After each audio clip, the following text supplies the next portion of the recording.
welcome back to my YouTube channel.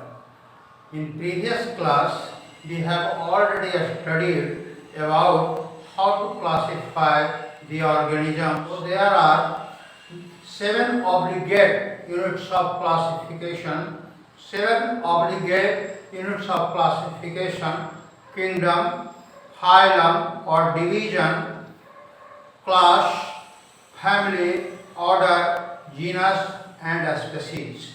Say for example, if we have classified the man, then we have to write down the kingdom Animalia, phylum Chordata, class Mammalia, family Hominidae, order Primate, genus Homo and species Sapiens. So the scientific name of man is Homo sapiens. In previous class we have already studied. Now I am going to switch on or start the second chapter of biology, that is the biological classification. So first, as you know, that Carl von Linnaeus, who is regarded as father of nomenclature or father of taxonomy, who had first introduced two systems of classification called as animal and plant. So Carl von Linnaeus has classified the whole living kingdom into two groups: animal kingdom and plant kingdom. But till recently, this system of classification was working recently. But there is a need of new system of classification, because this system was unable to distinguish the types of cell. Say for the cell is prokaryotic or eukaryotic, nature of cell wall, nature of the cell membrane, nature of the body organization, mode of nutrition, reproduction and phylogenetic relationship. तो इस तरह से हम Karl von Linnaeus के classification से हम लोग ये जस्टिफाई नहीं कर रहे थे, हम लोग ये डिस्टिंग्विश नहीं कर पा रहे थे कि प्लांट दूसरे जो सेल है उसका नेचर कैसा है, सेल प्रोकैरियोटिक है या यूकैरियोटिक है, उसमें सेल वॉल प्रेजेंट रहता है अथवा नहीं रहता है, उसका मोड ऑफ न्यूट्रिशन कैसा है, उसमें मोड ऑफ रिप्रोडक्शन कैसा है, उसके फाइलोजेनेटिक रिलेशनशिप क्या है। तो इस तरह से क्लासिफिकेशन की आवश्यकता हुई और इस प्रॉब्लम को ओवरकम करने के लिए R.H. Whittaker in 1969 proposed a five kingdom classification on the basis of cell structure, phylous organization, mode of nutrition, reproduction and phylogenetic relationship.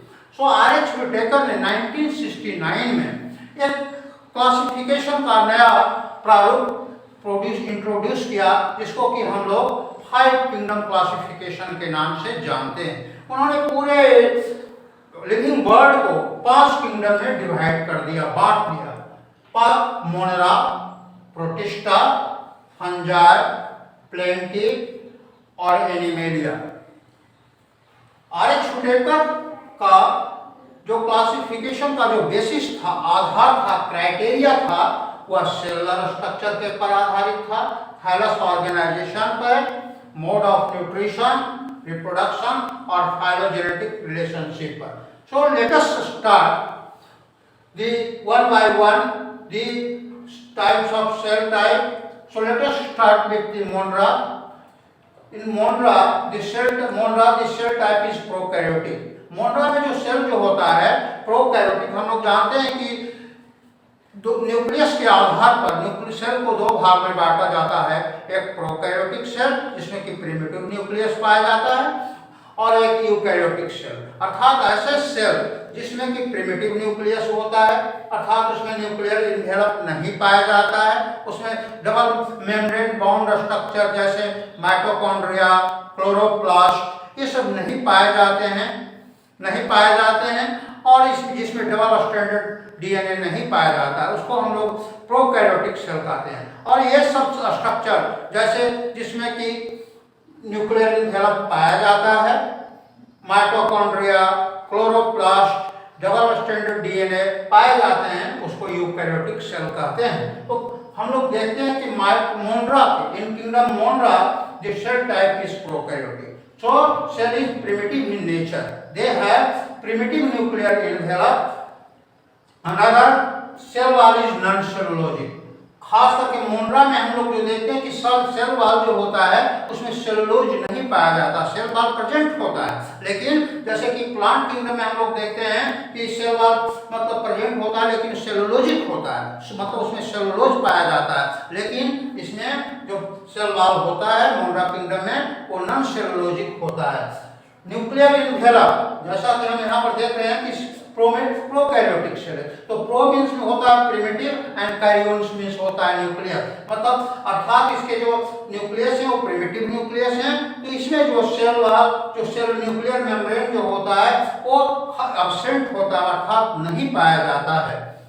Body organisation हम लोग जानते हैं कि बॉडी सेल के नंबर के आधार पर दो तरह के सेल ऑर्गेनिज्म पाए जाते हैं, यूनिसेलुलर और मल्टीसेलुलर। तो इसके जो स्ट्रक्चर होता है जनरली मोनरा किंगडम में जो ऑर्गेनिज्म पाए जाते हैं वो यूनिसेलुलर नेचर के होते हैं, अर्थात एक कोशिकीय होते हैं। इसका जो बॉडी ऑर्गेनाइजेशन होता है वो सेलुलर होता है।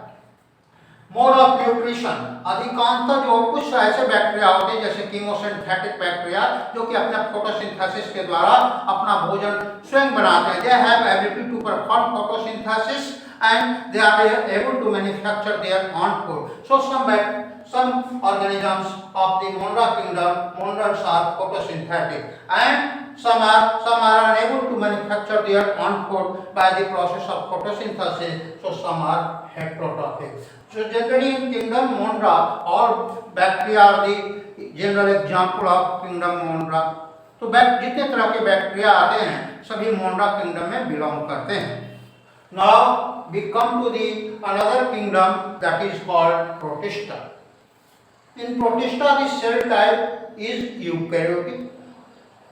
Protista में हम लोग जो देख रहे हैं कि सेल जो होता है यूकैरियोटिक होता है, अर्थात इसमें इस सेल के अंदर प्रिमिटिव न्यूक्लियस नहीं मतलब ट्रू न्यूक्लियस पाया जाता है। Eu means true and karyon means nucleus. तो इसके जो सेल होते हैं वो यूकैरियोटिक होते हैं। इसमें सेल वॉल खास करके प्रोटिस्टा में कुछ ऑर्गेनिज्म में प्रेजेंट होते हैं, present in some species but absent in other. Nuclear envelope इसमें चूंकि यूकैरियोटिक सेल है इसमें न्यूक्लियर इन्वेलप पाया जाता है। इसमें न्यूक्लियर इन्वेलप भी पाया जाता है, माइटोकॉन्ड्रिया, क्लोरोप्लास्ट ये सब भी पाए जाते हैं, मतलब डबल इसके जो डीएनए होते हैं वो डबल स्ट्रैंडेड होते हैं।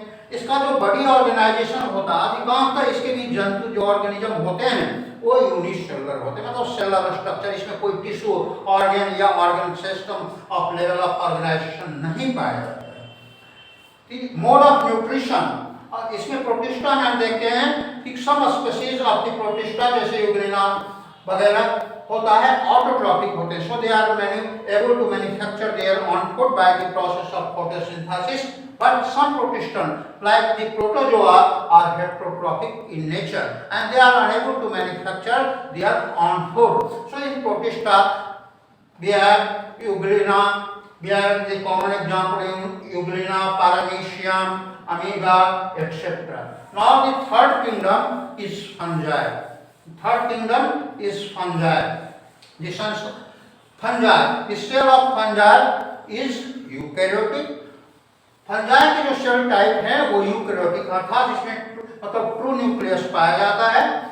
इसमें सेल वॉल प्रेजेंट है लेकिन विदाउट सेलुलोज। इसके सेल वॉल होते हैं काइटिनस होते हैं, इसमें काइटिन पाया जाता है, अर्थात सेल वॉल हैं बट विदाउट सेलुलोज। इसमें सेलुलोज नहीं पाया जाता, इसमें सेलुलोज के अंदर जगह पे काइटिन नाम का पॉलीसैकेराइड पाया जाता है। इसमें बॉडी ऑर्गेनाइजेशन हम जो देखते हैं वो मल्टीसेलुलर होते हैं, मतलब इसके सेल जो होते हैं वो सेलुलर से इसके जो ऑर्गेनिज्म होते हैं मल्टीसेलुलर अर्थात मेनी सेल के बने होते हैं। कुछ ऑर्गेनिज्म में लूज टिश्यू भी हम लोग इसको कह सकते हैं। मोड ऑफ न्यूट्रिशन, इसमें हम देखते हैं कि कोई भी ऑटोट्रॉफिक मोड ऑफ न्यूट्रिशन नहीं पाया जाता, तो they lack the chlorophyll and therefore the organism of belonging to the kingdom fungi are unable to manufacture their own food, so they directly or indirectly depend on the food of for other species, so they are saprophytic in nature और parasitic in nature। अर्थात इसके जो जंतु होते हैं वो है जो ऑर्गेनिज्म होते हैं वो हेट्रोट्रॉफिक होते हैं, तो इसके सड़े गले से जो जीवों जो अपना भोजन प्राप्त करते हैं वो सैप्रोफाइटिक नेचर के, जैसे मशरूम वगैरह हम लोग जो देखते हैं, म्यूकर देखते हैं, ये सब जो है सैप्रोफाइटिक सड़े गले चीजों से अपना भोजन, और कुछ ऑर्गेनिज्म हो तो हम जो देखते हैं वो पैरासाइटिक भी होते हैं, जो कि तो ये तरह तरह के प्लांट डिजीज भी प्रोड्यूस करते हैं। तो हम लोग यहाँ पर देखते हैं कि ये यहाँ पर कोई भी ऑटोट्रॉफिक न्यूट्रिशन नहीं पाया जाता है, और मोड ऑफ न्यूट्रिशन बिल्कुल कंप्लीटली हेट्रोट्रॉफिक है। So the mode of nutrition is either saprophytic or parasitic। Fungi come under the example of kingdom fungi। Fourth kingdom is plenty। चौथा जो किंगडम है वो प्लेंटी है। प्लेंटी किंगडम के जो cell type होते हैं वो यूकैरियोटिक होते हैं, अर्थात इसमें प्रिमिटिव न्यूक्लियस नहीं बल्कि ट्रू न्यूक्लियस पाया जाता है, अर्थात इसमें न्यूक्लियर इनवेलप प्रेजेंट रहता है। इसके सेल वॉल में हम लोग जो देखते हैं यहाँ सेल वॉल प्रेजेंट है और सेलुलोजिक इन नेचर है, इसमें सेलुलोज प्रेजेंट होता है। इसमें हम लोग जो देखते हैं कि जिसमें ये सेल मल्टी सेलुलर तो है ही, इसलिए खास करके इसमें टिश्यू या ऑर्गन लेवल ऑफ ऑर्गेनाइजेशन इसमें पाया जाता है, अर्थात ऊतक या अंग स्तर का ऑर्गेनाइजेशन व्यवस्था पाया जाता है। ये इसमें चूंकि क्लोरोफिल पाया जाता है, ये contain chlorophyll, so the mode of nutrition is autotrophic, so because they are able to manufacture their own food। So plenty are all plant kingdom, all plant kingdom come under the example of kingdom plenty. जितने भी पौधे होते हैं खास करके green plant हरे पौधे सभी इसके एग्जाम्पल होते हैं। फिर किंगडम एनिमेलिया, जितने भी पांचवा जो किंगडम है वो एनिमेलिया, मतलब जितने भी जंतु जगत होते हैं एनिमेलिया के अंदर आते हैं। This nature of cell type is eukaryotic, nature of cell type is eukaryotic, अर्थात इसके जो सेल होते हैं और यूकैरियोटिक होते हैं, मतलब इसमें ट्रू न्यूक्लियस पाया जाता है, अर्थात इसके सेल के में न्यूक्लियस में न्यूक्लियर इनवेलप प्रेजेंट होता है इसमें। लेकिन यहाँ पर हम डिफरेंस देख रहे हैं, इसमें सेल वॉल अब्सेंट होता है, इसमें कोई सेल वॉल ये नहीं पाया जाता, अर्थात इसमें हम लोग प्लाज्मा मेम्ब्रेन या सेल मेम्ब्रेन केवल पाया जाता है, यहाँ पर सेल वॉल अब्सेंट रहता है एक किंगडम एनिमेलिया में। न्यूक्लियर मेम्ब्रेन चूंकि प्रेजेंट है, और इसके जो और जितने भी ऑर्गेनिजम्स होते हैं उसमें तीनों तरह का ऑर्गेनाइजेशन हम लोग देखते हैं, tissue level organization, organ level organization और organ system level of organization पाए जाते हैं। इसमें चूंकि इसके जो जितने भी एनिमेलिया होते हैं उसमें क्लोरोफिल नहीं पाया जाता है, they lack the chlorophyll, therefore they are unable to manufacture their own food, अर्थात इसके जो जितने भी जंतु होते हैं उसमें क्लोरोफिल का अभाव होता है, जिसके कारण वो फोटोसिंथेसिस नहीं कर सकते हैं, अर्थात वो अपना भोजन स्वयं नहीं बना सकते हैं। Therefore the mode of nutrition is holozoic और saprophytic in nature. All animals are the example of kingdom Animalia। Thank you for watching my video. I am very sure this video will help you in preparation of medical examination as well as your preparation of 11th class examination also। Thank you।